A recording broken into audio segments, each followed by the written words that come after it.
Éternel notre Dieu, nous voulons te bénir, nous voulons te rendre grâce. Seigneur, merci encore pour ce jour. Merci parce que tu permets que nous puissions voir encore le jour, nous puissions voir le soleil, nous puissions voir la lune, les étoiles, nous puissions voir, Seigneur Dieu, oh Papa, le beau temps qu'il y a. Éternel mon Dieu, toi qui nous as créés selon ton image et selon ta ressemblance, toi qui as soufflé le souffle de vie dans nos narines, afin que nous puissions devenir, Seigneur Dieu, une âme vivante, je vais encore te bénir en ce jour. Éternel mon Dieu, merci pour tes grâces, merci pour tes bontés, merci pour tes miséricordes qui se renouvellent de jour en jour dans notre vie, afin que nous puissions, Seigneur Dieu, manifester, Seigneur, oh Papa, ton identité qui est en nous, Papa. Éternel mon Dieu, je te bénis également pour la vie de mes frères et sœurs à travers le monde. Seigneur, donne une écoute attentive à mes frères et sœurs à travers le monde, afin que lorsqu'ils écoutent ta parole, qu'ils puissent la retenir et surtout qu'ils puissent marcher, Seigneur Dieu, selon cette parole, Papa. Éternel, puisque j'ai trouvé grâce à tes yeux pour être encore, Seigneur Dieu, ton messager, je prie dans le nom de Jésus-Christ que tu puisses, Seigneur Dieu, Papa, m'aider à transmettre ton message tel que tu me l'as enseigné et tel que tu me l'as demandé. Éternel, que mes sentiments, mes émotions se taisent devant toi et que ton esprit agit à l'intérieur de moi. Que ton esprit agit, oh Papa, dans ton église. Que ton esprit agit afin que ta parole, Seigneur Dieu, puisse nous éclairer, Papa. Éternel mon Dieu, reçois la gloire, l'honneur, la puissance pour des siècles. Au nom de Jésus-Christ, nous avons ainsi prié. Amen, amen et amen. Mes chers frères et sœurs à travers le monde, vous écoutez la voix de votre frère le serviteur, l'apôtre Jean-Paul Lausson. Nous allons continuer notre enseignement sur le salut par la foi et les œuvres de la foi, ou le salut par la repentance et les œuvres de la repentance.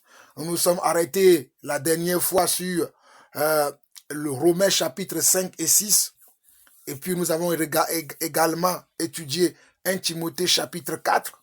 Mais aujourd'hui, nous allons continuer avec les paroles de Jésus-Christ notre Seigneur. Mais avant de continuer avec les paroles de Jésus-Christ notre Seigneur, nous allons voir d'abord Jean-Baptiste.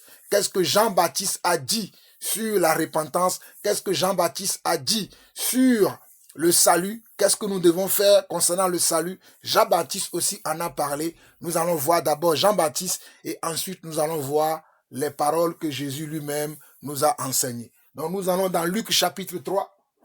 Nous allons dans Luc chapitre 3 et nous allons lire du verset 1 au verset 20. Luc chapitre 3 du verset 1 au verset 20. La 5e année du règne de Tibère César, lorsque Ponce Pilate était gouverneur de la Judée, Hérode tétrarque de la Galilée, son frère Philippe tétrarque de l'Iturée et du territoire de Traconite, Lysanias tétrarque et la Bidlène. Et du temps des souverains sacrificateurs Anne et Caïphe, la parole de Dieu fut adressée à Jean, fils de Zacharie dans le désert. Et il alla dans tout le pays des environs du Jourdain, prêchant le baptême de repentance à cause du pardon des péchés, selon ce qui est écrit dans le livre des paroles d'Ésaïe, le prophète. Dans le livre des paroles d'Ésaïe, le prophète. Mes chers frères et sœurs, vous voyez comment le livre a commencé? Le livre est précis. C'est-à-dire, Luc chapitre 3, le verset 1 au verset 3 est précis. Il dit quand est-ce que la chose est arrivée, la période, le temps. Et qui est-ce qui parle ici? Quelle est la parole que la personne donne? Donc je vais relire afin que vous voyez que la Bible nous donne des détails afin que nous puissions comprendre la pensée de Dieu. Comprendre la pensée de Dieu est très important. La 15e année du règne de Tibère César, lorsque Ponce Pilate était gouverneur de la Judée, Hérode tétrarque de la Galilée, son frère Philippe tétrarque de l'Iturée et du territoire de la Traconite, Lysanian tétrarques de la Bilène, et du temps des souverains sacrificateurs, Anne et Caïphe, regardez bien, du temps des souverains sacrificateurs, Anne et Caïphe, c'était eux qui étaient ceux qui dirigeaient l'église à l'époque. Anne et Caïphe. Voilà pourquoi il va dire du temps des souverains sacrificateurs. Anne et Caïphe, c'était eux qui avaient le droit d'aller dans le lieu très saint. C'était eux simplement qui pouvaient aller dans le lieu très saint. Anne et Caïphe, ils étaient les deux souverains sacrificateurs de cette époque-là qui pouvaient rentrer dans le lieu très saint où on offrait les sacrifices à Dieu. Et du temps des souverains sacrificateurs Anne et Caïphe, la parole de Dieu fut adressée à Jean, fils de Zacharie, dans le désert. La parole, regardez bien. Oh, j'aime la parole de Dieu. Et du temps des souverains sacrificateurs Anne et Caïphe, la parole de Dieu. La parole de Dieu. Remarquez qu'il est dit que la parole, pas la parole d'un homme, la parole de Dieu fut adressée à Jean, fils de Zacharie, dans le désert. Et il alla dans tout le pays quand la parole de Dieu lui a été adressée. Quand la parole de Dieu lui a été adressée, c'est que la parole lui a signifié une mission qu'il doit accomplir. La parole lui a signifié comment? Un appel qu'il doit accomplir. La parole lui a signifié comment? Un commandement qu'il doit comment? Sur lequel il doit obéir. Et si nous voyons bien le verset 3, on nous dit, il alla dans tout le pays des environs du Jourdain, prêchant le baptême de repentance à cause du pardon des péchés. Donc lorsque Jean a reçu la parole de l'Éternel, il a obéi promptement. Voilà pourquoi on nous dit au verset 3 qu'il alla dans tout le pays. Dans quel pays? Il alla dans tout Israël, dans tous les villes et les villages, les recoins d'Israël, pour annoncer la parole qu'il a reçue dans le verset 2. Verset 2, on a dit que la parole de Dieu lui fut adressée. Donc il alla dans tout le pays pour prêcher maintenant, pour annoncer maintenant cette parole qu'il a reçue en tant que prophète du Seigneur. Parce que le prophète est celui qui annonce la parole de Dieu. Au verset 4, on nous dit, au verset 3 déjà, il alla dans tout le pays et dans tous ses environs, et dans tous les environs du Jourdain, prêchant le baptême de repentance à cause du pardon des péchés. Selon ce qui est écrit dans le livre des paroles, regardez bien, selon ce qui est écrit dans le livre des paroles d'Ésaïe, le prophète, selon ce qui est écrit dans le livre, d'Ésaïe le prophète. Et ce que Jean était en train de faire était l'accomplissement d'une parole qui avait été déjà annoncée par la bouche du prophète Ésaïe. Nous n'avons pas le temps pour le lire, je vous donne le passage. Allez lire Ésaïe 40. Ce que Jean-Baptiste est en train d'accomplir là, le prophète Ésaïe l'avait annoncé d'avance, selon Ésaïe chapitre 40. Comme nous avons plusieurs passages à voir, voilà pourquoi je ne veux pas aller lire ça, mais vous pouvez le lire vous-même.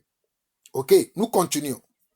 Verset 4, selon ce qui est écrit dans le livre des paroles d'Ésaïe le prophète, c'est la voix de celui qui crie dans le désert, préparez le chemin du Seigneur, aplanissez ses sentiers. Toute vallée sera comblée, toute montagne et toute colline sera abaissée, ce qui est tortueux sera redressé, et les chemins raboteux seront aplanis. Et toute chair verra le salut de Dieu. Il disait donc à ceux qui venaient en foule pour être baptisés par lui, race de vipères, qui vous a appris à fuir la colère à venir. Verset 8. Produisez donc des fruits dignes de la repentance et ne vous mettez pas à dire en vous-même, nous avons pour père Abraham. Car je vous déclare que de ces pierres Dieu peut susciter des enfants à Abraham. Déjà même la cognée est mise à la racine des arbres. Tout arbre donc qui ne produit pas de bons fruits sera coupé et jeté au feu. Mes chers frères et sœurs, regardez comment Jean-Baptiste parlait. Est-ce que vous écoutez les propos de Jean-Baptiste? Les propos de Jean-Baptiste sont clairs et nets. Et Jean-Baptiste était celui qui devait préparer la route pour le Seigneur Jésus-Christ. Il est celui qui devait dévancer le Seigneur. Préparer la route pour le Seigneur Jésus-Christ, cela veut dire simplement celui qui devait dévancer le Seigneur, afin de préparer les cœurs à recevoir le message de Yeshua le Messie, afin de recevoir le message que Jésus-Christ lui-même va avoir. Il était d'abord son précurseur, celui qui devait préparer les cœurs, à savoir qu'il y a quelqu'un qui vient, et celui qui vient là, c'est lui qui a les paroles de la vie et que nous devons l'écouter. Et voilà pourquoi, dès le verset 4, le prophète Jean-Baptiste a commencé à parler. Je relis encore pour vous. Selon ce qui est écrit dans le livre des paroles d'Ésaïe le prophète, c'est la voix de celui qui crie dans le désert, préparez le chemin du Seigneur, aplanissez ses sentiers. Toute vallée sera comblée, toute montagne et toute colline seront abaissées. Ce qui est tortueux sera redressé et les chemins raboteux seront aplanis. Et toute chair verra le salut de Dieu. Et toute chair verra le salut de Dieu. Le salut de Dieu, c'est Yeshua le Messie. Ok. Verset 6, verset 7. Il disait donc à ceux qui venaient en foule, regardez, il disait donc à ceux qui venaient en foule, regardez mes frères et sœurs, je fais exprès pour que vous puissiez comprendre. Il disait donc à ceux qui venaient en foule pour être baptisés par lui, race de vipères, qui vous a appris à fuir la colère à venir? Qui vous a appris à fuir la colère à venir? Parce qu'il y a la colère de Dieu qui va venir. La colère de Dieu représente le jugement de Dieu. La colère de Dieu représente comment? Le jugement de Dieu. Donc Jean-Baptiste leur posait la question de savoir qui leur a appris à fuir le jugement de Dieu. Et regardez ce que Jean-Baptiste disait ensuite. Au verset 8, il disait, produisez donc des fruits dignes de la repentance et ne vous mettez pas à dire en vous-même, nous avons Abraham pour père, car je vous déclare que de ces pierres, Dieu peut susciter des enfants à Abraham. Regardez, Jean-Baptiste disait déjà que produisez donc des fruits dignes de la repentance. Vous venez à moi pour avoir le baptême pour votre salut. Vous venez à moi pour vous repentez devant moi pour avoir le salut. Mais produisez des fruits dignes de comment? De la repentance. Sinon, vous tomberez dans le jugement. Continuez, vous allez comprendre.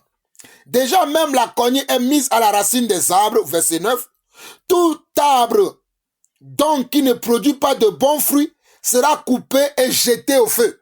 Regardez les propos de Jean-Baptiste. Il dit tout arbre qui ne produira pas de bons fruits sera coupé et jeté au feu. Souvenez-vous de lorsque nous avons étudié le livre de Matthieu chapitre 7.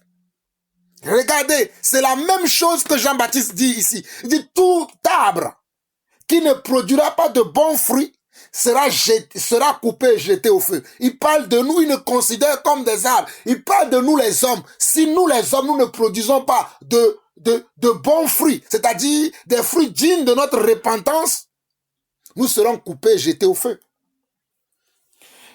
Regardez, puisque Jean-Baptiste parlait comme ça, les gens ne comprenaient pas le discours de Jean-Baptiste. Comme à notre époque aujourd'hui, quand nous parlons, il y a des gens qui ne comprennent pas peut-être ce que nous disons. Voilà pourquoi nous prenons le temps d'expliquer, afin que vous compreniez l'évangile véritable, l'évangile d'origine, c'est-à-dire l'évangile que les prophètes ont annoncé, après les apôtres l'ont annoncé, et Jésus lui-même l'a annoncé. Nous allons voir tout à l'heure quand nous allons aller voir les propos de Jésus lui-même. Alors au verset 10, on nous dit, la foule l'interrogeait, disant, que devons donc faire? Que devons-nous donc faire? Regardez, remarquez, mes frères et sœurs, la foule l'interrogeait, disant, que devons-nous donc faire? C'est-à-dire, que devons-nous donc faire pour obtenir le salut? Mes chers frères et sœurs, ne loupez pas ça. Que devons-nous donc faire pour maintenant avoir le salut? Ce salut-là dont tu nous parles, où tu nous dis repentez-vous, repentez-vous. Nous ne comprenons pas ça. Que devons-nous donc faire? Regardez le verset 11. Il leur répondit que celui qui a 2 tuniques partage avec celui qui n'en a point. Et que celui qui a de quoi manger agisse de la sorte, de la même façon. Il vint aussi des publicains pour être baptisés. Et il dit, Maître, que devons-nous faire? Regardez, il y avait aussi des publicains qui sont venus voir Jean-Baptiste. Et eux aussi lui ont demandé, que devons-nous faire? Comme les gens qui me posent la question aujourd'hui, c'est quoi véritablement le salut? Ok. Verset 13, il leur répondit, n'exigez rien au-delà de ce qui vous a été ordonné. Regardez bien le verset 13, il leur répondit, n'exigez rien au-delà de ce qui vous a été ordonné dans la loi. Les publicains, c'est quoi? Ce sont ceux qui collectent les impôts. Il leur demandait de ne pas exiger de leurs frères, c'est-à-dire de la population ou bien de la populace, quelque chose qui ne leur avait pas été demandé dans la loi. Donc, ils doivent exiger des gens que ce que la loi leur permettait d'exiger. J'espère que vous me comprenez. Verset 14. Des soldats aussi lui demandent, et nous, que devons-nous faire? Regardez, les gens posaient, il y avait différents types de personnes. Je ne sais pas si vous avez remarqué. Il y avait de différents types de personnes qui ont posé des questions à Jean-Baptiste et Jean-Baptiste a répondu. D'abord, je reviens au verset 10. La foule. La foule, c'est-à-dire, il n'y a pas de gens, on va dire, des gens qui avaient des missions particulières dans la nation. Non. Mais parmi la foule, il y avait le peuple qui posait la question. Et on nous dit, la foule l'interrogeait, disant, que devons-nous donc faire? Verset 11, il leur répondit, que celui qui a 2 tuniques partage avec celui qui n'en a point. Et que celui qui a de quoi manger agisse de même. Verset 12, il va aussi des publicains. Des publicains, ce sont les collecteurs d'impôts. Pour être baptisés, il lui dit, Maître, que devons-nous faire? Verset 13, il leur répondit, n'exigez rien au-delà de ce qui vous a été ordonné. Est-ce que vous comprenez maintenant? Je continue, verset 14. Des soldats aussi lui demandèrent, et nous, que devons-nous faire? Il leur répondit, ne commettez ni extorsion, ni fraude envers personne, et contentez-vous de votre solde. Oh, voilà qui est clair. Regardez dans le verset 14, des soldats aussi lui demandaient, c'est-à-dire des soldats de l'armée juive. Ou bien, parmi ses frères, ceux qui étaient soldats ont posé aussi la question. Et nous maintenant, qu'est-ce que nous devons faire?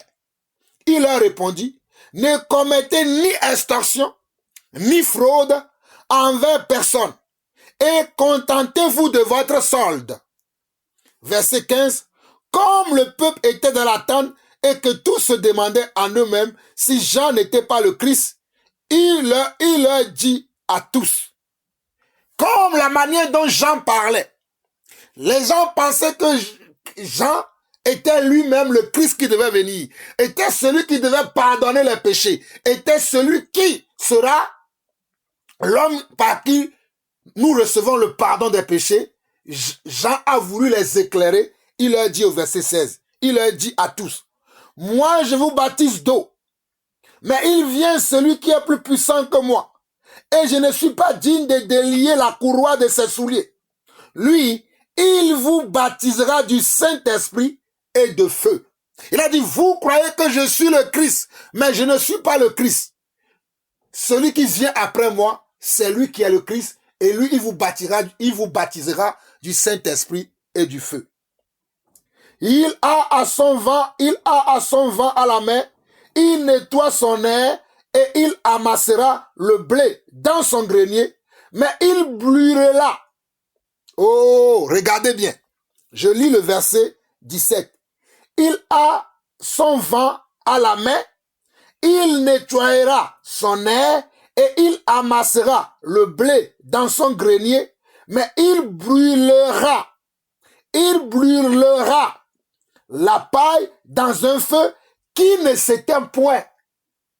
Regardez, Jean-Baptiste avait annoncé ce que Jésus va faire. Il dit au verset 17, il a son vent à la main, il nettoyera son air et il amassera le blé dans son grenier, mais il brûlera la paille dans un feu qui ne s'était point. C'est ainsi que Jean annonçait la bonne nouvelle au peuple en lui adressant encore beaucoup d'autres exhortations comme je le fais moi aussi. C'est ainsi que Jean annonçait la bonne nouvelle. Donc mes chers frères et sœurs à travers le monde, voici comment moi aussi j'annonce la bonne nouvelle. La bonne nouvelle, c'est que nous devons nous repentir et que nous devons produire à la suite de notre repentance des fruits dignes de la repentance. Sinon, nous serons comment? Nous serons coupés et jetés au feu, ou sinon, nous serons brûlés au feu comme de la paille. Ceux qui ne produisent pas de fruits sont considérés comme de la paille. Ceux qui ne produisent pas de bons fruits, ceux qui ne produisent pas de fruits dignes de la repentance sont considérés comme de la paille et ils seront brûlés au feu. C'était le message que Jean-Baptiste annonçait. Nous continuons pour aller au verset 20 dont j'ai dit. Verset 19, mais Hérode, le tétrarque, étant repris par Jean au sujet d'Hérodias, femme de son frère, et pour toutes les mauvaises actions qu'il avait commises, ajouta encore à toutes les autres celle d'enfermer Jean dans la prison. Regardez. Donc Jean-Baptiste avait repris même qui avait repris Hérode le tétrarque. Il avait repris parce que Hérode le tétrarque avait pris la femme de son frère et il avait commis d'autres actions pour lesquelles Jean-Baptiste le réprimandait, pour lesquelles Jean-Baptiste lui disait « Répands-toi de ces actes-là ». Mais au lieu que Hérode le tétrarque se répand, il a pris Jean, il l'a enfermé en prison. Ah oui, voilà pourquoi je vous dis que l'évangile que nous prêchons, les gens sont morts à cause de cela. Jean-Baptiste a perdu sa vie parce qu'il prêchait la bonne repentance, parce qu'il prêchait la vérité de la repentance. Jean-Baptiste est mort à cause de cela. Aujourd'hui, quand je vois les gens dire n'importe quoi, je me dis qu'ils ne comprennent pas l'évangile. Quand Jean-Baptiste a eu le courage d'aller dire à Hérode, qui était un gouverneur, qui lui dit, tu n'as pas le droit de prendre la femme de ton frère, tu n'as pas le droit de tyranniser le peuple, tu n'as pas le droit de faire ci ou de faire cela, ça lui a valu quoi? La prison, et après la prison, il a été décapité. On lui a coupé la tête, parce qu'il prêchait la vérité. Et vous aujourd'hui, vous prenez cette vérité et vous prenez cette parole pour en faire de n'importe quoi. Mais les gens ont perdu leur vie. Comme moi aussi, je m'attends un jour que quelqu'un d'entre vous, vous allez m'assassiner comme vous avez assassiné mes prédécesseurs, mes frères, nous qui prêchons la bonne nouvelle du royaume des cieux. Regardez bien le verset 19 au verset 20. Mais Hérode le tétrarque étant repris par Jean, comme moi aussi je vous reprends aujourd'hui, vous qui annoncez que le salut, c'est pas la foi seulement, on n'a pas besoin d'avoir les fruits dignes de la foi, je vous reprends aussi, comme Jean avait repris comment? Hérode le tétrarque, qui avait pris la femme de son frère, et qui avait commis d'autres actes ignobles, qui méritaient comment? La répréhension. Comme moi aussi, je vous reprends aujourd'hui. Tous les actes que vous commettez dans l'église, l'extorsion de l'argent dans l'église. Vous vous dites que vous êtes des envoyés de Dieu, des pasteurs, des apôtres, des prophètes, des évangélistes, des enseignants de la parole. Mais vous commettez l'extorsion dans l'église. Vous commettez l'extorsion dans l'église. Vous braquez vos frères, vous braquez vos sœurs, vous braquez les membres de l'église. Et il y en a encore qui vont loin, qui vont coucher avec les frères, les sœurs dans l'église, n'importe comment. La parole de Dieu vous est adressée aujourd'hui. Repentez-vous et produisez des fruits dignes de la repentance. Sinon, vous serez brûlés au feu. Vous serez brûlés au feu. Peut-être tu ne sais pas. Peut-être tu as entendu un évangile qui t'a dit, Oui, crois seulement à Jésus et tu seras sauvé. Vis comme tu veux, crois comme tu crois, tu peux vivre comme tu veux. Peut-être tu ne le savais pas, mais aujourd'hui, Dieu par la bouche de son serviteur, l'apôtre Jean-Paul Lawson, je t'annonce maintenant que tu ne peux plus continuer à dire que tu es enfant de Dieu et continuer à être un voleur. Tu ne peux plus dire que tu es enfant de Dieu et continuer à être un jaloux. Tu ne peux pas dire que tu es enfant de Dieu et continuer à être un envieux, un orgueilleux. Tu ne peux plus le faire. Parce que je te conseille aujourd'hui que tu produises des fruits dignes de la repentance, des fruits dignes de la foi que tu as envers le Seigneur. Lorsque nous disons que nous croyons au Seigneur, nous devons marcher comme le Seigneur, nous devons aimer le Seigneur et nous devons aimer ses commandements. Nous continuons, nous allons aller dans Marc chapitre 10. Marc chapitre 10. Marc chapitre 10. Et nous allons lire du verset 17 au verset 31. Marc chapitre 10. Verset 17 au verset 31. Comme Jésus se mettait en chemin, un homme accourut et se jeta à genoux devant lui. Bon maître, lui demanda-t-il, que dois-je faire pour hériter la vie éternelle? Mes chers frères et sœurs, écoutez-moi très bien. Voici la question qui a été posée à Yeshua le Messie. Alléluia. À celui que nous vous présentons. Comme Jésus se mettait en chemin, un homme accourut et se jeta à genoux devant lui. Bon maître, lui demanda-t-il, que dois-je faire pour hériter la vie éternelle? Jésus lui dit, pourquoi m'appelles-tu bon? Il n'y a de bon que Dieu seul. Les gens prennent souvent ce passage pour dire, regardez, Jésus lui-même il dit, pourquoi m'appelles-tu bon? Il n'y a de bon que Dieu. Non, Jésus est en train de donner un conseil à cet homme. Parce que parmi les gens qui se disent des envoyés de Dieu là, il n'y a pas de gens qui sont bons là-dedans. Voilà pourquoi Jésus avait pris l'avance pour dire n'appelle pas quelqu'un bon parce que tu le vois prêcher la parole de Dieu. Il n'y a que Dieu seul qui est bon. Mais Jésus lui-même était Dieu.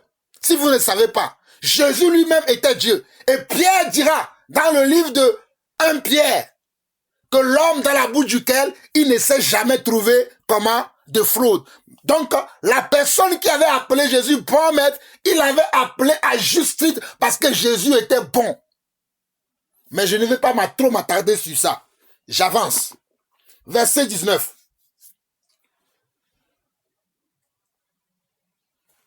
Tu connais les commandements. Regardez la réponse que Jésus lui donne. Tu connais les commandements.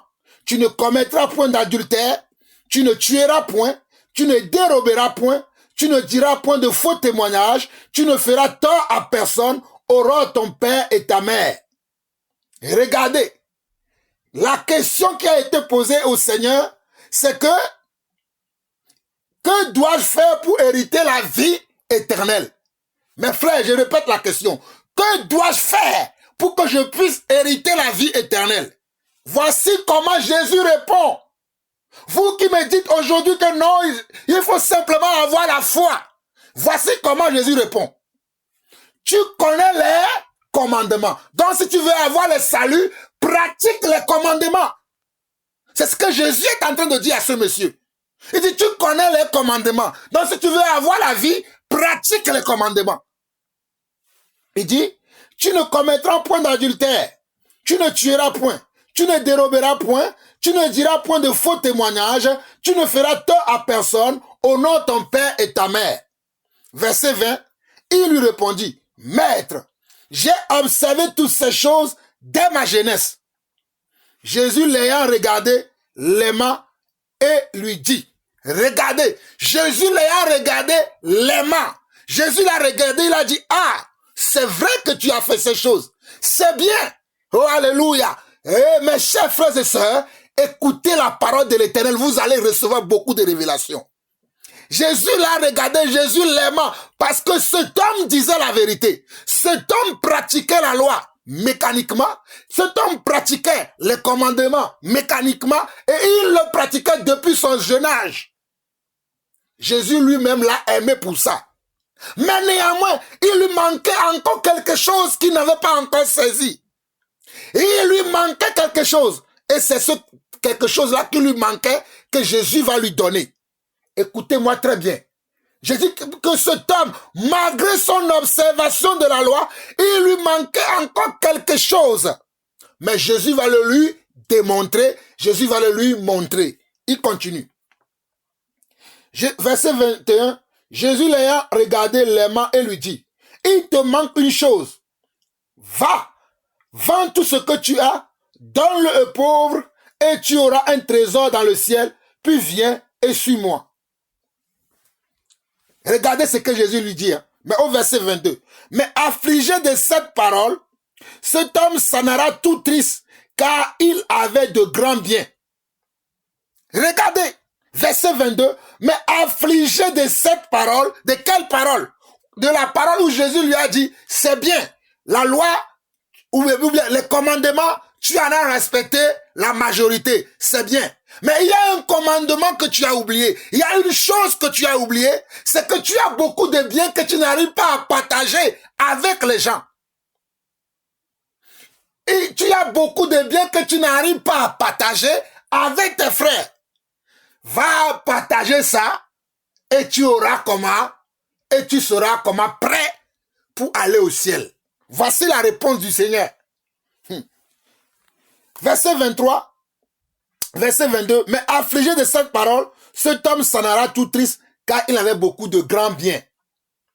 Jésus regarda autour de lui, dit à ses disciples, qu'il sera difficile à ceux qui ont des richesses d'entrer dans le royaume de Dieu. Les disciples furent étonnés de ce que Jésus parlait ainsi, et reprenant, il leur dit, mes enfants, qu'il est difficile à ceux qui se confient dans les richesses d'entrer dans le royaume de Dieu. Regardez, Jésus donne la réponse.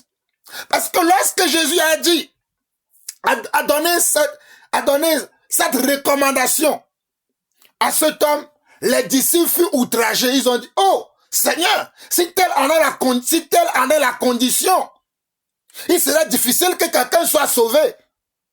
Jésus, connaissant leurs pensées, leur dit ceci au verset 24. Les disciples furent étonnés de ce que Jésus parlait ainsi. Et reprenant, il leur dit, mes enfants, qu'il est difficile à ceux qui se confient dans les richesses d'entrer dans le royaume de Dieu. Au fait, Jésus dit maintenant le fond de sa pensée, qu'eux, ils n'ont pas compris. Ils ont juste dit, Jésus a jugé à l'apparence. Voilà pourquoi je dis que ceux qui ont une connaissance intellectuelle de la parole ne seront pas sauvés. Mais c'est la connaissance spirituelle de la parole qui sauve. Parce que eux, ils ont entendu simplement. Mais ce qu'il y a derrière la pensée, de Jésus, ils ne l'ont pas compris. Parce que cet homme qui était en face de Jésus mettait sa confiance dans les richesses. Mettez sa confiance dans la richesse. Au lieu de mettre sa confiance en Dieu, il le mettait dans les richesses. Voilà pourquoi, comme on dit dans le monde, on dit comment? Au grand mot. Comment on dit? Le mot, au grand mot, le grand remède. Je ne sais pas si c'est ça exactement. Mais comme Jésus connaissait, comment? Le cœur de cet homme, et qu'il savait que cet homme avait placé sa confiance sur les richesses, c'est pour ça que Jésus va lui donner cette solution. Il dit, comme c'est sur tes richesses-là que tu comptes là, va donner ça aux pauvres et suis-moi. Et vous avez vu, la personne a échoué. Je ne sais pas parce qu'on ne voit pas la suite de l'histoire, mais on sait que le monsieur est parti tout triste. Et la Bible dit que parce qu'il avait de grands biens, il s'est dit, tous mes biens là, moi je vais aller les donner aux pauvres et suivre Jésus. Qu'est-ce que je vais en tirer là-dedans? Mais tu vas tirer la vie éternelle. Tu vas tirer comment? La vie éternelle. Tu vas en avoir comment? La vie éternelle. Si vous ne me croyez pas là, si vous ne me croyez pas, nous allons continuer et nous allons continuer cette histoire jusqu'au verset 31 et nous allons lire d'autres passages. Verset 25, il est plus facile à un chameau de passer par le trou d'une aiguille qu'à un riche d'entrer dans le royaume de Dieu. Les disciples furent étonnés, les disciples furent encore plus étonnés et ils se disent les uns aux autres, et qui peut être sauvé? Jésus les regarda et dit, cela est impossible aux hommes, mais non à Dieu, car tout est possible à Dieu. Vous voyez? Il dit, les hommes qui ne veulent pas aimer Dieu, qui veulent s'aimer eux-mêmes, cela leur sera impossible. Mais un homme qui veut aimer Dieu, cela ne lui sera pas impossible. Voici la phrase que vous voyez ici là. Voici sa signification. Il dit, l'homme qui veut s'aimer lui-même, cela lui sera comment? Difficile. Voilà pourquoi Jésus a dit que celui qui perdra sa vie à cause de moi, la retrouvera. Celui qui perdra sa vie à cause de Dieu, donner ses richesses, c'est perdre sa vie. Vous ne savez pas? Verset 28.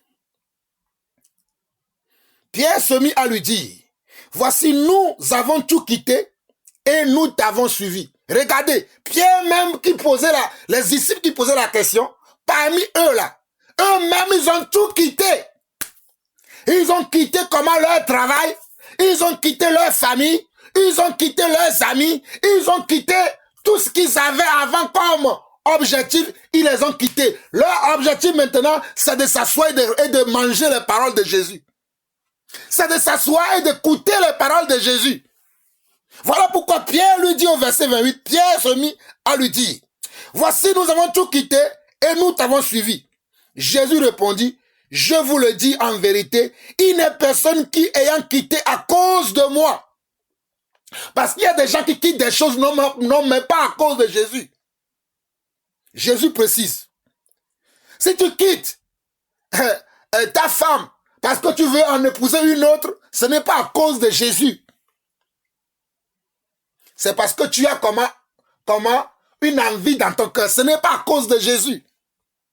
Donc Jésus précise, verset 29, Jésus répondit, je vous le dis en vérité, il n'est personne qui ayant quitté à cause de moi et à cause de la bonne nouvelle, sa maison, ou ses frères, ou ses sœurs, ou sa mère, ou son père, ou ses enfants, ou ses terres, ne reçoivent au centuple présentement dans ce siècle-ci des maisons, des frères, des sœurs, des mères, des enfants et des terres avec des persécutions et dans le siècle à venir la vie éternelle.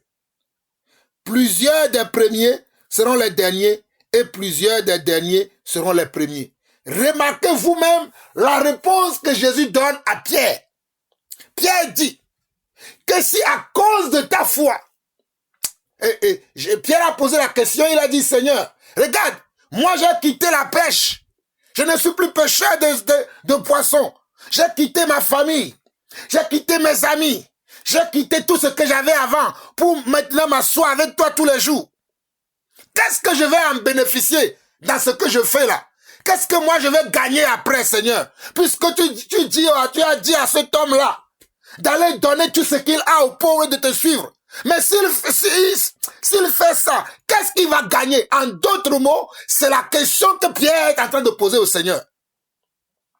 Et regardez la réponse du Seigneur. Le Seigneur va lui dire, je vous le dis, en vérité, il n'est personne qui ayant quitté à cause de moi et à cause de la bonne nouvelle. À cause de moi et à cause de la bonne nouvelle. Donc regardez, il y a deux conditions. À cause de moi d'abord et à cause aussi de la bonne nouvelle. Et la bonne nouvelle qui représente les instructions que nous devons comment appliquer à notre vie. Sa maison, ses frères ou ses sœurs, ou sa mère ou son père ou ses enfants ou ses frères ne reçoivent au centuple présentement dans ce siècle-ci des maisons, des frères, des sœurs, des mères, des enfants et des terres avec des persécutions et dans le siècle à venir la vie éternelle. Mes chers frères et sœurs, le passage que je suis en train de lire là, moi je le vis.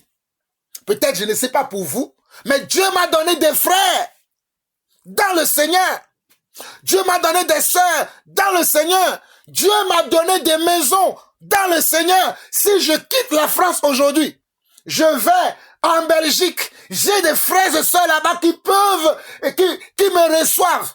Je mange, je dors, je fais tout ce que je peux parce que ce sont mes frères et sœurs.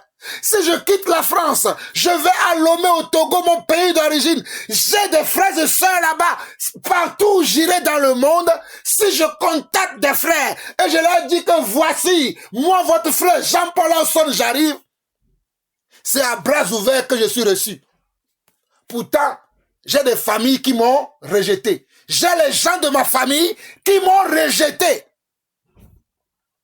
Mais Jésus dit que ce n'est pas fini. Malgré que tu vis cette expérience sur la terre, il dit ce n'est pas fini. Il dit tu auras encore. Tu vas encore recevoir la vie éternelle en plus de ce que tu vis déjà sur la terre. Voilà la réponse que Jésus a donnée. Continuons maintenant. Allons maintenant dans Luc chapitre 10. Luc chapitre 10. Luc chapitre 10. Nous allons lire du verset 25 au verset 30. Luc chapitre 10, verset 25 au verset 30.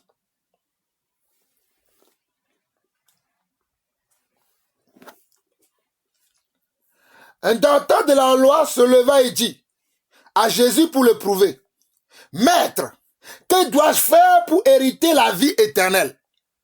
Mes chers frères et sœurs, écoutez ce que je suis en train de vous dire.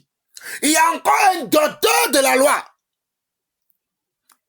Ça veut dire quelqu'un qui enseignait lui-même la parole de Dieu. Il est venu voir Jésus. Il est venu voir Jésus et lui dit, « Maître, que dois-je faire pour hériter la vie éternelle ?» Nous sommes dans Luc 10, le verset 25. Le verset 26, Jésus lui dit, « Qu'est-il écrit dans la loi? Qui lis-tu » Regardez la réponse de Jésus. Jésus n'a pas dit, « Ah, crois en moi seulement. » C'est ce que Jésus lui a dit. « Crois en moi seulement. Comme tu m'as vu là, je sais que tu as cru, c'est bon. Ce n'est pas ce que Jésus lui a dit. Jésus lui dit, « Qu'est-il écrit dans la loi? Qui lis-tu » Verset 27, il répondit, qui répondit? Le docteur de la loi. C'est lui qui répondit maintenant à Jésus. « Tu aimeras le Seigneur, ton Dieu, de tout ton cœur, de toute ton âme, de toute ta force et de toute ta pensée, et ton prochain comme toi-même. » Verset 28. Tu as bien répondu. Regardez, mes chers frères et sœurs. Jésus lui dit au verset 28, tu as bien répondu.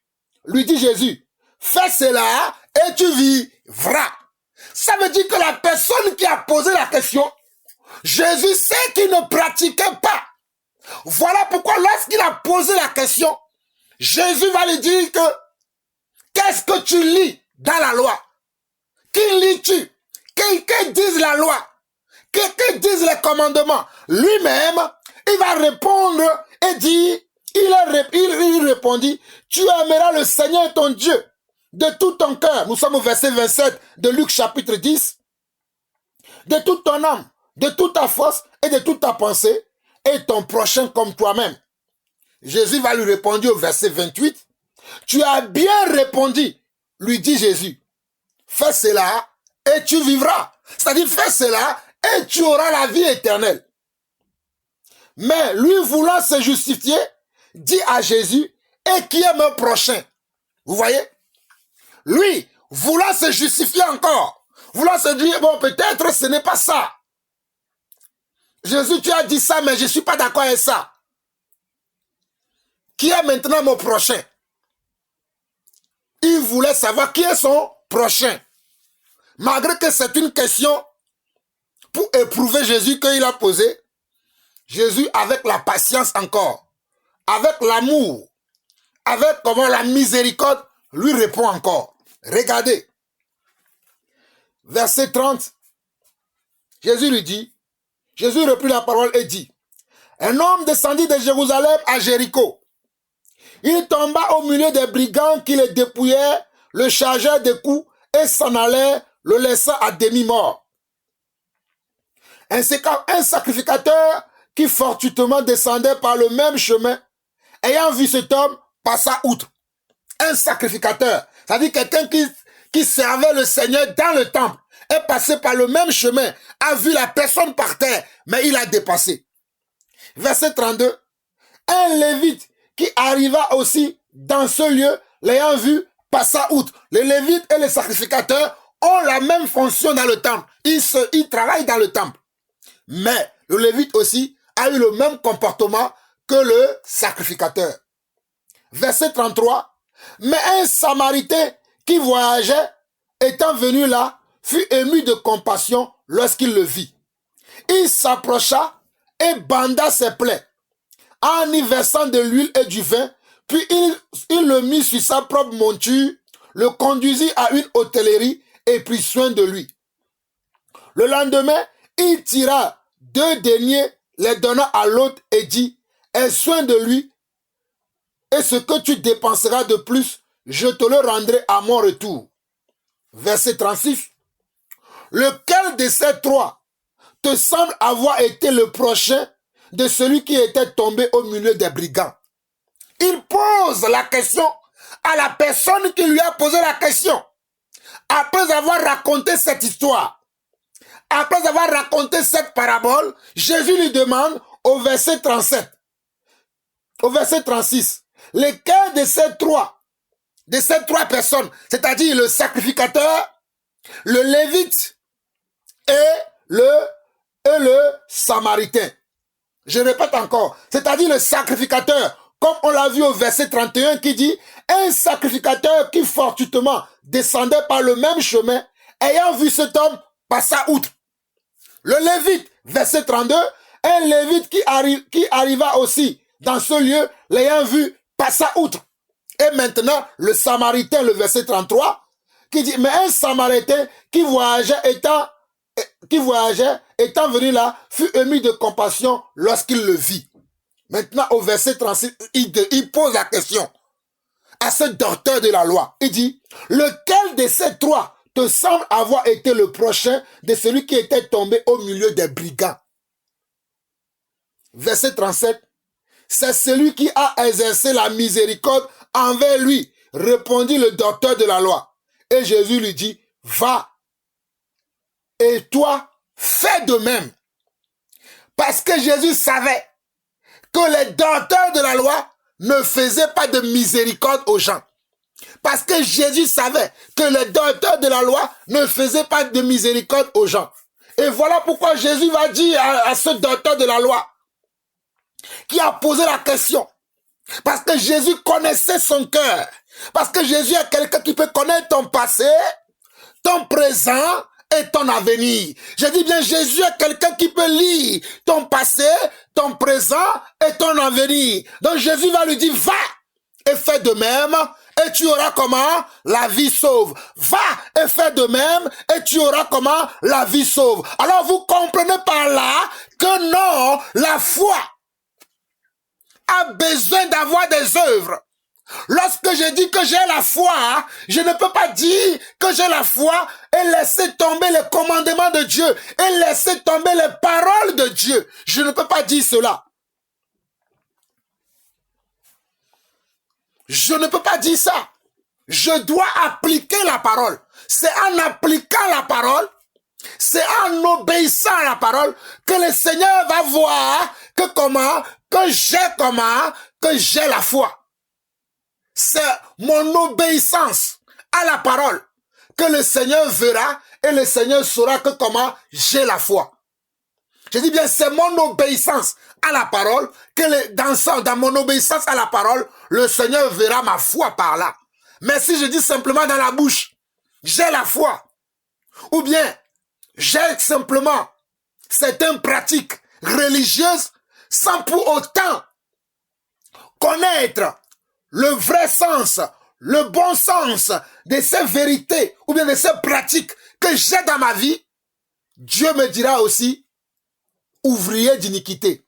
Dieu me dira aussi, éloigne-toi de moi, vous qui avez commis l'iniquité. Parce que Dieu sait lire tout. On peut tromper les hommes. Je peux tromper un frère. Je peux tromper une sœur. Mais je ne peux pas tromper Dieu. On ne trompe pas Dieu. Voilà pourquoi quand cet homme est venu poser la question à Dieu, c'est pour comment? C'est pour le tromper.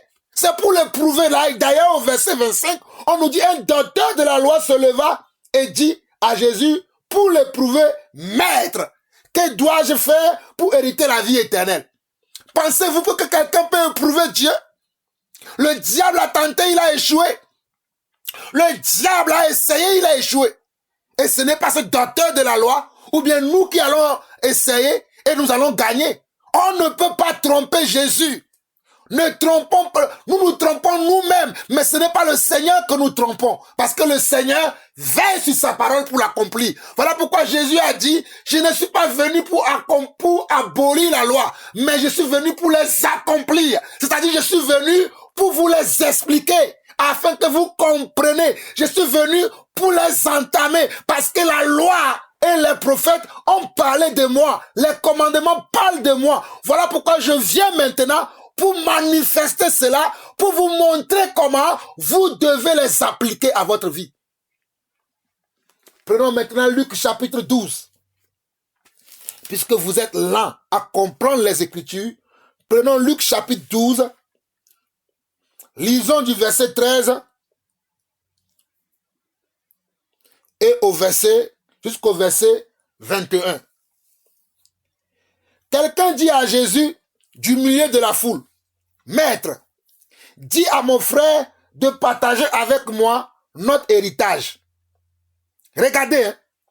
Quelqu'un dit à Jésus du milieu de la foule, Maître, dis à mon frère de partager avec moi notre héritage. Jésus lui répondit, ô homme, qui m'a établi pour être votre juge ou pour faire vos partages?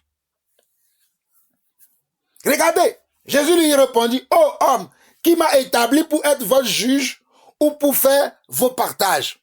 Pourtant, Jésus est venu sur la terre également, puisqu'il dit que celui qui ne croit pas à mes paroles a son juge. La parole que j'ai prêchée, la parole que je vous ai annoncée, Jean 12, verset 48.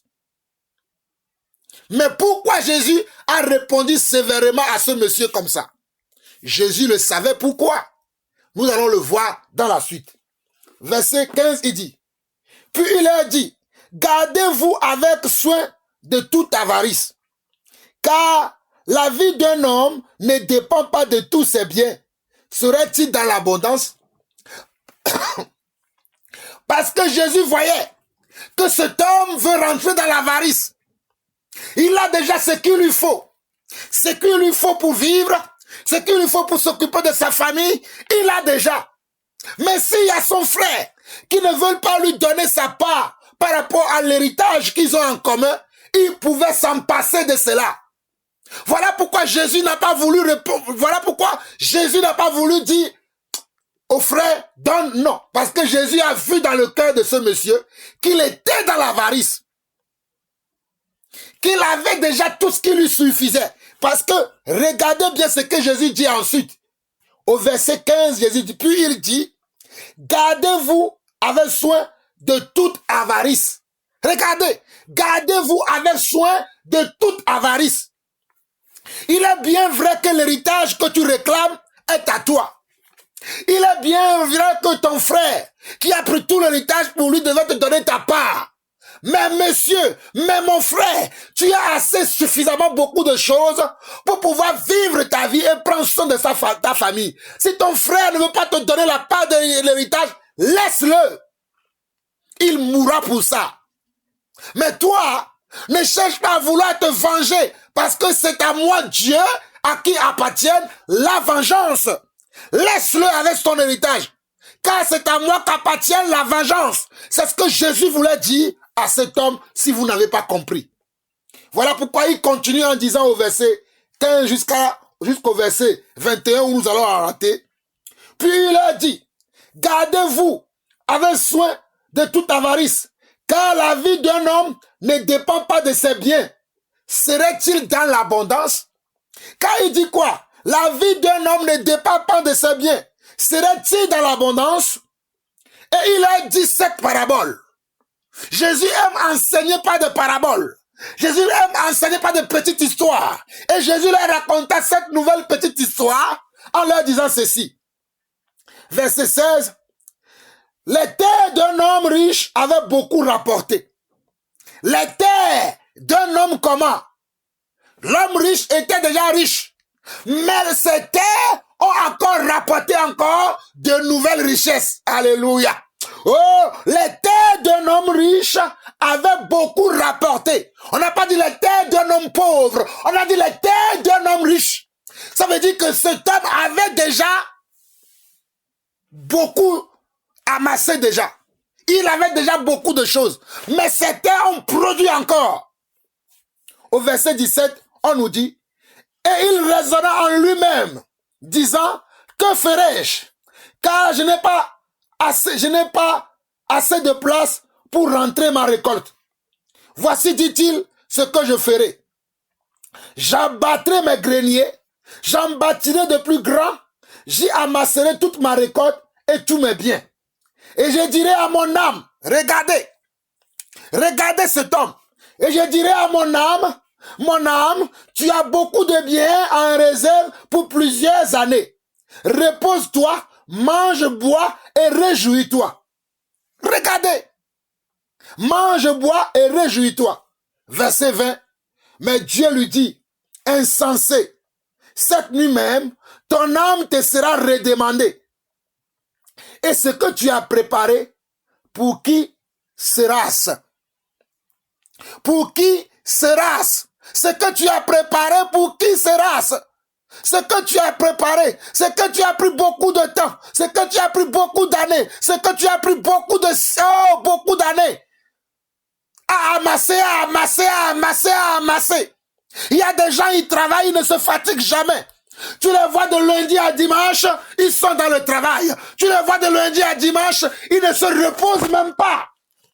Parce que toute leur vie, c'est que le travail. Je dois travailler, je dois travailler, je dois travailler. Oh, tu vas voir même certains, ils vont te dire, ils vont justifier leur amour pour le bien de cette terre que Dieu a dit que l'homme mangera à la sueur de son front. Mais mon frère, ma soeur, l'homme là, la parole que tu dis là, notre Dieu lui-même là, il s'est reposé de son travail le 7e jour.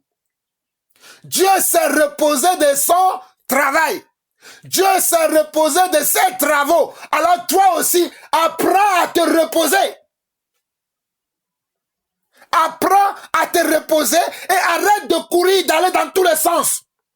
Aller dans tous les sens. Lundi, travail. Mardi, travail. Mercredi, travail. Jeudi, travail. Vendredi, travail. Samedi, travail. Dimanche, travail. La semaine prochaine, continue. C'est comme ça. Année par année, tu fais toujours la même chose.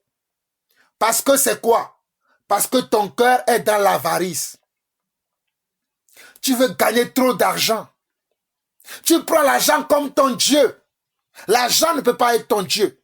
Et il continue. Il continue. Verset 21, il dit, il en est ainsi de celui qui amasse des trésors pour lui-même et qui n'est pas riche pour Dieu. Donc vous comprenez par cette petite histoire, cette parabole que le Seigneur avait lu dans le cœur de cet homme-là qui est venu lui poser la question, qu'il était dans l'avarice, qu'il pouvait s'en passer de comment? Il pouvait s'en passer de son héritage que son frère ne veut pas lui donner, il pouvait s'en passer de cela. Au lieu de vouloir à tout prix gagner cet héritage, au lieu de vouloir à tout prix recevoir cet héritage, Dieu savait qu'il avait d'autres moyens. Il avait d'autres moyens qui pouvaient l'aider à s'en sortir, qui pouvaient l'aider à bien vivre. Mais lui, il était focalisé sur ça. Et Dieu voulait lui dire que si tu gardes ton focus sur cela, tu vas rater l'essentiel. Tu vas rater comment l'essentiel et tu peux perdre ta vie. Alors, voilà pourquoi Jésus lui a dit, ne m'entraîne pas dans ta chute. Ne m'entraîne pas dans ton avarice. Voilà pourquoi Jésus lui a dit, au verset 14, Jésus lui répondit, oh homme, qui m'a établi pour être votre juge, pour faire vos partages. Mais nous savons bien que Jésus était juge. Nous savons bien que Jésus est juge. Et d'ailleurs que c'est lui qui va juger même encore à la fin des temps. Mais parce que Jésus a vu dans le cœur de cet homme quelque chose qui ne se voit pas à l'œil nu. Mais Jésus a vu que dans son cœur, il y avait comment de l'avarice. Il y avait comment de la gourmandise. Voilà pourquoi Jésus va continuer en donnant cette petite histoire pour révéler l'état du cœur de ce monsieur. Pour révéler l'état du cœur de la personne qui a posé la question. Voilà pourquoi nous devons être plus vigilants, surtout nous les serviteurs de Dieu, afin de demander à Dieu le discernement, pour que nous puissions savoir, lorsque nos frères et sœurs nous posent des questions, pourquoi ils nous posent ces questions. Sinon tu vas taper à côté, tu vas répondre à côté. Tu vas même être entraîné dans le péché des gens. Voilà pourquoi la Bible dit que ne participez pas au péché des autres. Ne participez pas au péché des autres. Parce que Jésus savait que l'avarice est comment? Que l'avarice est un péché. La gourmandise est un péché. Jésus le savait. Voilà pourquoi Jésus a répondu à ce monsieur. Ne sois pas avare. Lisons. Regardons Galates chapitre 6, rapidement. Galates chapitre 6. Galates chapitre 6. Vous allez me dire, frère, qu'est-ce que tu racontes? Je vous dis que le Seigneur Jésus connaissait ce monsieur mieux que vous et moi. Voilà pourquoi il lui a donné la réponse qui correspond à sa question. Galates chapitre 5, le verset 19 dit ceci. Or, les œuvres de la chair sont évidentes. Ce sont la débauche, l'impureté. Regardez bien. Or, les œuvres de la chair sont comment? Sont évidentes. Ce sont la débauche, l'impureté, les dérèglements, l'idolâtrie, la magie, les rivalités, les querelles, les jalousies, les animosités, les disputes, les divisions, les sectes, l'envie, l'ivrognerie, les essais de table. Regardez, les essais de table et les choses semblables. Je vous dis d'avance, comme je l'ai déjà dit, que ceux qui commettent de telles choses n'hériteront point le royaume de Dieu. Regardez. Regardez les Écritures. Voilà pourquoi il dit ici au verset 21, il dit l'envie, l'ivrognerie, les essais de table et les choses semblables, je vous dis d'avance, comme je l'ai déjà dit, que ceux qui commettent de telles choses n'hériteront point le royaume de Dieu. Ce sont les œuvres de la chair. Et Jésus a vu, comme nous avons lu tout à l'heure dans Luc chapitre 12, le verset 13 au verset 21, dans la question que l'homme a posée à Jésus, Jésus a vu comment une forme d'essai. Une forme d'essai. C'est-à-dire Jésus a jugé qu'il pouvait s'en passer de cet héritage qui était sa part. Jésus a vu qu'il pouvait s'en passer. Jésus a vu qu'il pouvait laisser tomber. Jésus a vu qu'il pouvait dire ce n'est pas grave et que lui continue sa vie. Mais que si ce menteur a dit je dois avoir ça à tout prix, il va perdre sa vie. Il va perdre sa vie. Parce que Jésus dit aussi, si vous ne savez pas, dans Romains, alléluia, Romains chapitre 12, verset 17 au verset 21, il dit, ne rendez à personne le mal pour le mal, recherchez ce qui est bien devant tous les hommes, s'il est possible, autant que cela dépend de vous, soyez en paix avec tous les hommes. Ne vous vengez point vous-même, bien-aimés, mais laissez agir la colère, car il est écrit, à moi la vengeance, à moi la rétribution, dit le Seigneur. Regardez, mais c'est à ce même Seigneur qu'on a posé la question, puisqu'il est dit au verset 19, ne vous vengez point vous-même, bien-aimés, mais laissez agir la colère, car il est écrit, à moi la vengeance, à moi la rétribution, dit le Seigneur. Mais si ton ennemi a faim, donne-lui à manger. S'il a soif, donne-lui à boire. Car en agissant ainsi, tu amasseras des chardons ardents sur ta tête. Ne te laisse pas vaincre par le mal, mais surmonte le mal par le bien. Alors, Jésus avait discerné dans le cœur de cet homme que s'il ne lui donnait pas cette réponse-là, cet homme allait comment agir par le mal. Il va faire le mal. Donc Jésus va lui dire, arrête, laisse tomber. Laisse-lui ton héritage. Et toi, continue à me suivre. Puisque tu as d'autres choses, puisque tu as d'autres biens qui peuvent pouvoir à tes besoins, laisse-le ta part. Voilà pourquoi il lui a donné l'histoire de ce riche. Et comprenez bien que l'histoire de ce riche va aussi avec l'histoire que je vous ai lue dans Marc chapitre 10, le verset 17 au verset 31, et dans Luc 10, le verset 25 au verset 30. Cette histoire a une part aussi avec. Regardez les gens qui veulent se confier dans leur richesse. On ne peut pas se confier dans les richesses. On doit se confier au Seigneur. Et on doit aimer les paroles du Seigneur. On doit aimer les commandements du Seigneur. Et on doit être généreux. Regardez. Regardez cet homme-là qui a vu que ces champs ont dans l'histoire que je vous ai lu tout à l'heure, dans Luc 12, le verset 13 au verset 21, pourquoi cet homme n'a pas décidé de distribuer le surplus de sa récolte aux pauvres? Mais il s'est dit en lui-même, l'orgueilleux, le vantard, il s'est dit en lui-même, je vais comment détruire mes autres greniers que j'avais avant, je vais amasser mon bien, et je vais commencer à manger, à boire. C'est quoi ça? Ce n'est pas les essais de table? Ce n'est pas un essai ça?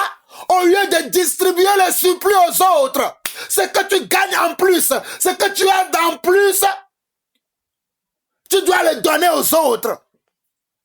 Voilà pourquoi, souvenez-vous bien, voilà pourquoi Jean-Baptiste a dit, comme nous l'avons lu, dans Luc 1, le verset, dans Luc 3 plutôt, Luc 3, le verset 1 au verset 20, Jean-Baptiste a dit que celui qui a 2 tuniques, on va revenir là-dessus, pour que vous puissiez comprendre ce que je suis en train de vous montrer.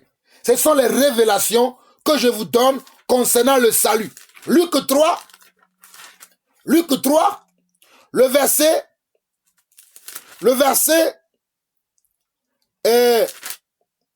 10, on nous dit, la foule l'interrogeait disant, que devons-nous donc faire?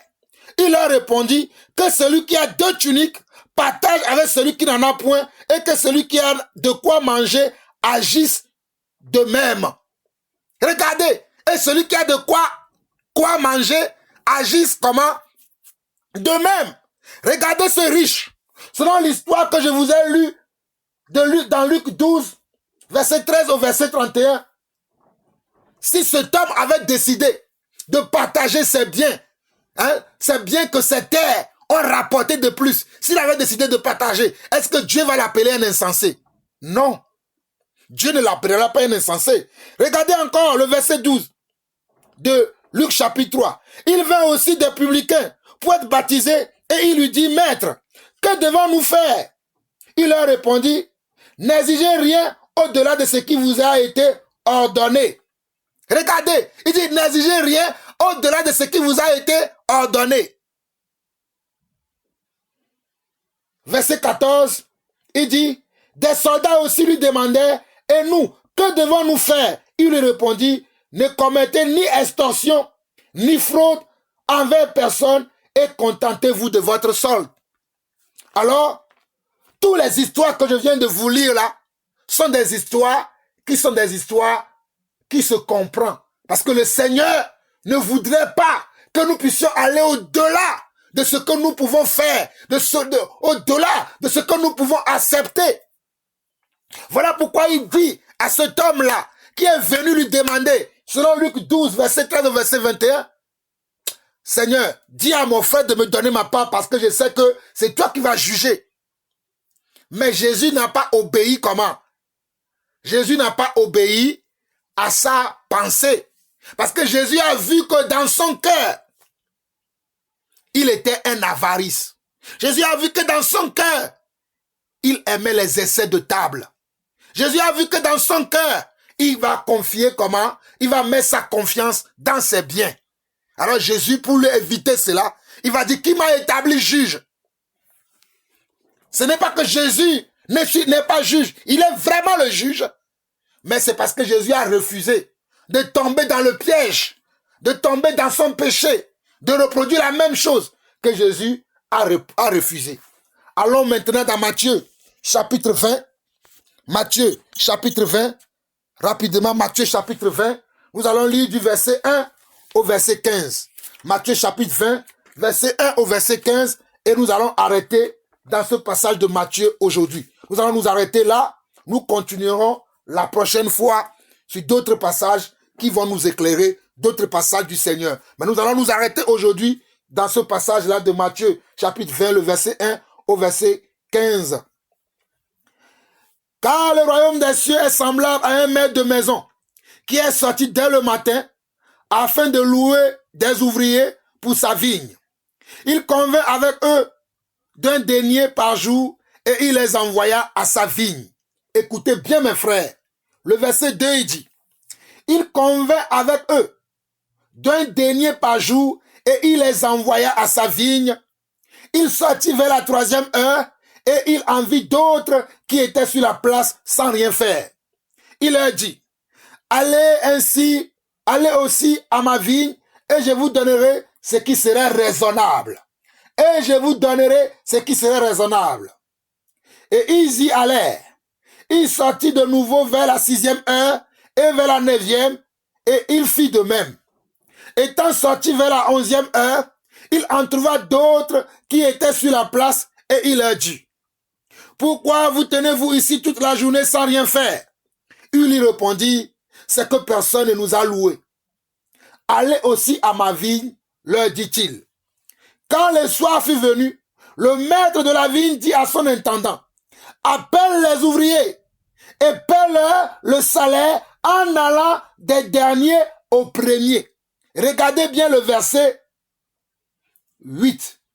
On nous dit quand le soir fut venu, le maître de la vigne dit à son intendant, appelle les ouvriers et paie-leur le salaire en allant des derniers aux premiers.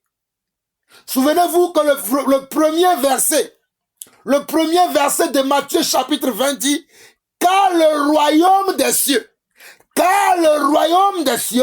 est semblable à un maître de maison qui sortit dès le matin afin de louer des ouvriers pour sa vigne. Le royaume des cieux est semblable. Le royaume des cieux est semblable. Le royaume des cieux est semblable à un maître de maison qui sortit dès le matin afin de louer des ouvriers pour sa vigne. Il convint avec eux, le verset 2 dit, il convint avec eux d'un denier par jour. Il convint avec eux. Il était d'avis avec eux qu'un denier par jour serait raisonnable pour le travail que vous allez faire dans ma vigne. Mais maintenant, au cours de la journée, regardez ce qu'il va faire. Verset 4, verset 3, il sortit vers la 3e heure et il en vit d'autres qui étaient sur la place sans rien faire. Il leur dit, allez aussi à ma vigne et je vous donnerai ce qui est raisonnable. Et ils y allèrent. Il sortit de nouveau vers la 6e heure et vers la 9e heure, il fit de même. Étant sorti vers la 11e heure, il en trouva d'autres qui étaient sur la place et il leur dit, pourquoi vous tenez-vous ici toute la journée sans rien faire? Il lui répondit, c'est que personne ne nous a loués. Allez aussi à ma vigne, leur dit-il. Maintenant, l'heure de la récompense est arrivée. L'heure de paiement est arrivée. Au verset 8, il dit, quand le soir fut venu, le maître de la vigne dit à son intendant, appelle les ouvriers et paie-leur le salaire en allant des derniers aux premiers. Ceux de la 11e heure vinrent et reçurent chacun un denier. Les premiers vinrent ensuite, croyant recevoir davantage, mais ils reçurent aussi chacun un denier. En le recevant, ils murmuraient contre le maître de la maison et disant, ces derniers n'ont travaillé qu'1 heure et tu les traites à l'égal de nous qui avons supporté la fatigue du jour et la chaleur.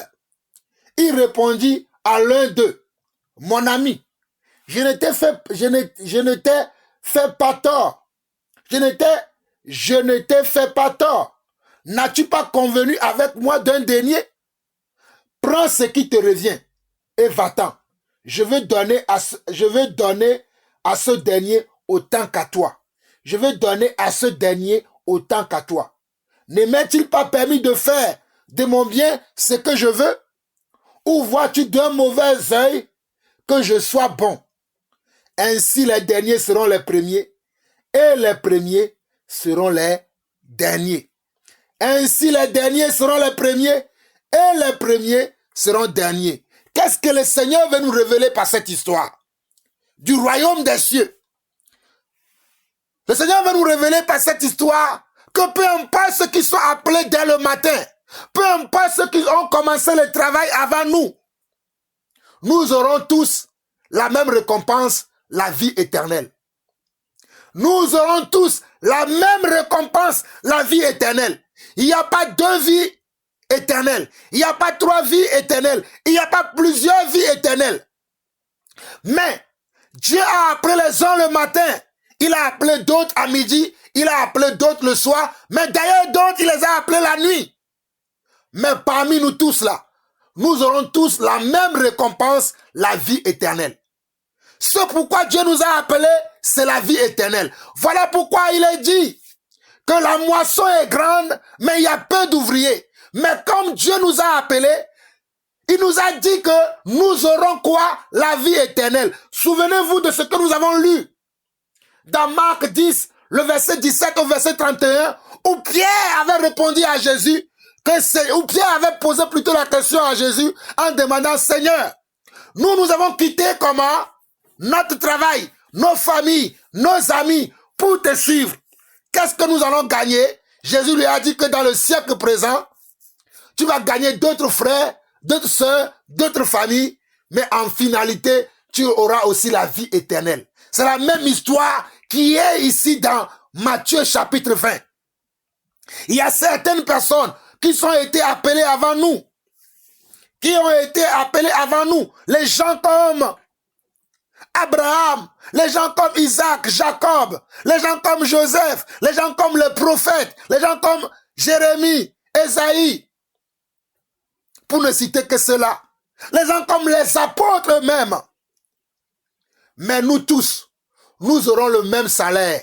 Nous tous, nous aurons le même salaire si nous combattons le bon combat de la foi. Voilà pourquoi l'apôtre Paul va dire dans 2 Timothée chapitre 4, il va dire, j'ai combattu le bon combat. Désormais, la couronne de vie m'est réservée. Dans 2 Timothée chapitre 4, l'apôtre Paul va dire, j'ai combattu le bon combat. Désormais, la couronne de vie m'est réservée. Le bon combat, c'est quoi? C'est le combat de prêcher la bonne évangile. C'est le combat de prêcher la bonne nouvelle. C'est le combat de prêcher la bonne nouvelle. La bonne nouvelle, c'est quoi? C'est la foi et les œuvres de la foi. C'est la repentance et les œuvres dignes de la repentance. Nous devons prêcher ces choses. Nous devons enseigner ces choses afin que l'Église se réveille, afin que nos frères et sœurs se réveillent, afin que nous puissions aimer le Seigneur. C'est cette histoire qui est représentée dans Matthieu chapitre 20, le verset 1 au verset 16. C'est cette histoire qui est représentée dans Matthieu chapitre 20, le verset 1 au verset 16. Parce que Dieu a appelé les uns depuis. Ça fait 80 ans qu'ils sont dans le ministère. Mais toi, Dieu vient de t'appeler aujourd'hui. Mais à la fin, nous aurons tous la même récompense. Nous aurons tous la vie éternelle pour le salut de notre travail. Nous aurons tous la vie éternelle si nous restons dans la bonne doctrine, si nous restons dans la bonne nouvelle. Mais si nous sortons de la bonne nouvelle, si nous disons pourquoi ceux-là ils sont appelés en dernier, mais ils vont recevoir la même chose que nous allons rater le but. Nous allons rater le but. Si nous mettons la main au charrue et que nous regardons derrière nous, nous serons indignes. Voilà pourquoi la Bible dit que celui qui met la main au charrue ne regarde plus en arrière. Voilà pourquoi Paul écrira. Voilà pourquoi l'apôtre Paul écrira que ces choses qui étaient pour lui comme des gains, il les regarde comme de la boue. Il les regarde comme de la boue maintenant parce qu'il veut maintenant atteindre l'excellence de Yeshua le Messie. Nous verrons ces choses plus tard. Mais, je vous le dis, voilà pourquoi Paul, qui avait en avant, dans le passé, il avait un zèle dans les œuvres de la loi. Il avait un zèle, même un zèle persécuteur. Mais quand il a compris la vérité, quand il a compris le vrai salut, quand il a compris la spiritualité, oh Seigneur, aide-moi. Quand il a compris l'esprit qui est derrière ces choses, merci Seigneur.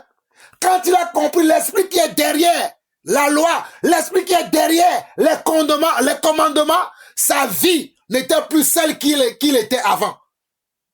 Lorsque Paul a compris l'esprit qui est derrière la loi, l'esprit qui est derrière les commandements, je dis bien sa vie n'était plus pareil comme ce qu'il était en avant. Lui-même, il le dit. L'apôtre Paul lui-même nous le dit et nous le confirme dans la parole de Dieu. Le Seigneur me permet de vous lire ça. Je vais vous lire ça rapidement dans Éphésiens, plutôt dans Philippiens. Dans Philippiens chapitre 3, dans Philippiens chapitre 3, l'apôtre Paul dit ceci. L'apôtre Paul dit ceci dans Philippiens chapitre 3. Il dit, moi aussi cependant, bon, je peux lire à partir du premier verset jusqu'au verset 8, afin que vous compreniez. Il dit, au reste mes frères, réjouissez-vous dans le Seigneur.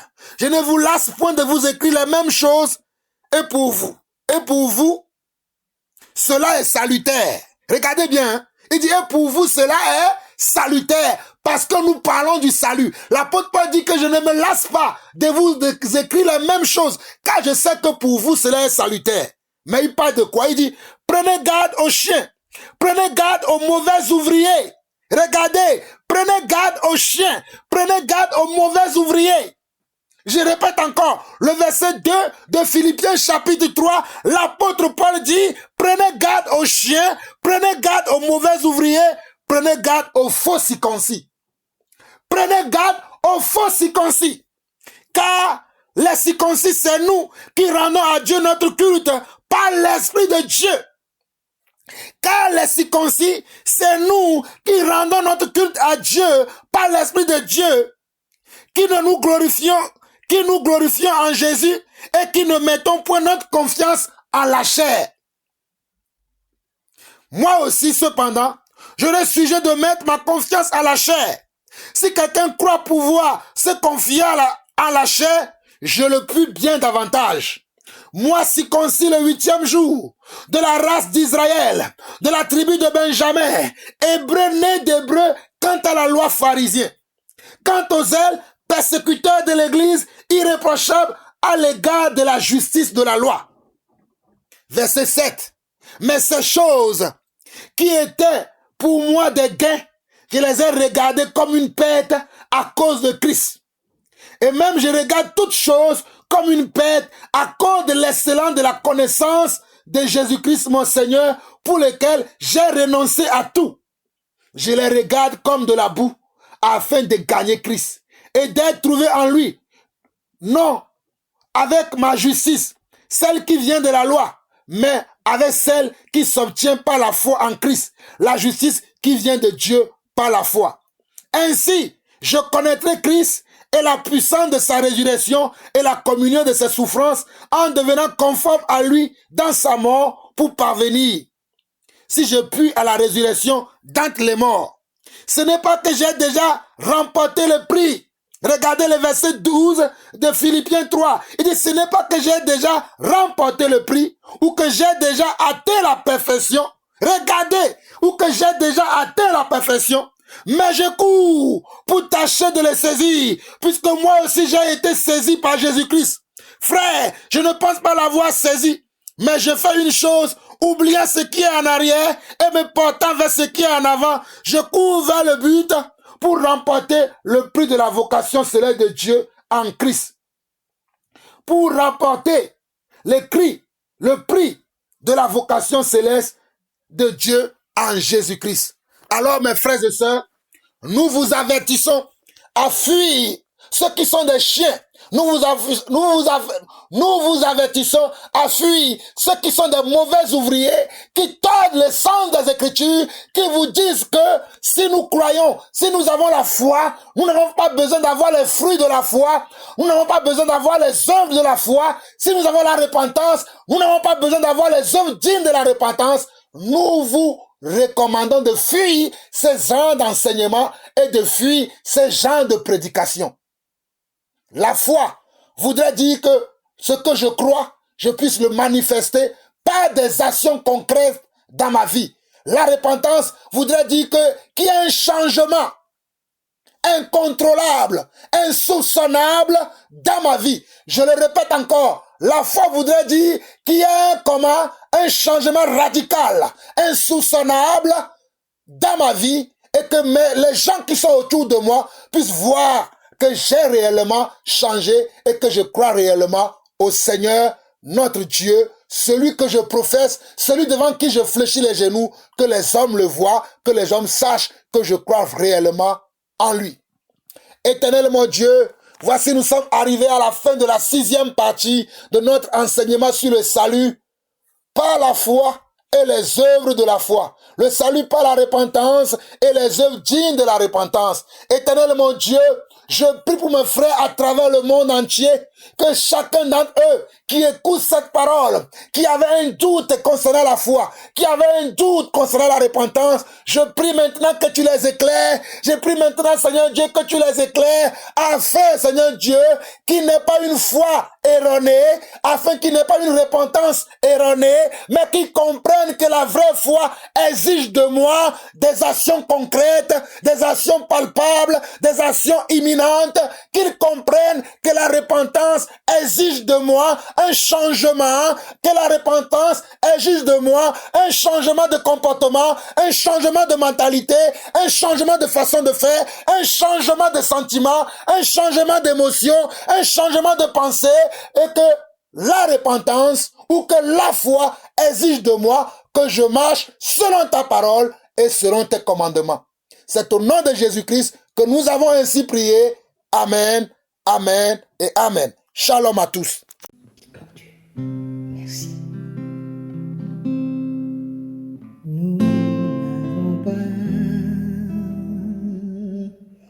observé tes commandements.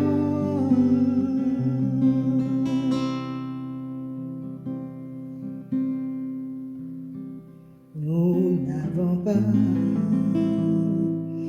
observé tes commandements. Nous n'avons pas observé tes ordonnances. Et nous n'avons pas observé tes préceptes. Nous avons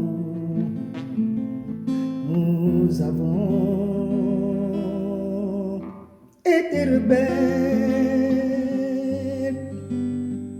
Nous avons été rebelles. Nous avons été rebelles. Mon Dieu, mon Dieu, mon Dieu, miséricorde, miséricorde, miséricorde, miséricorde. Dieu miséricordieux, Dieu miséricordieux, Dieu miséricordieux. Je crie, je crie, je crie, miséricorde. Je crie, je crie, je crie, miséricorde. Dieu miséricordieux, Dieu miséricordieux, je crie, je crie, je crie, je crie, miséricorde, miséricorde, miséricorde, miséricorde.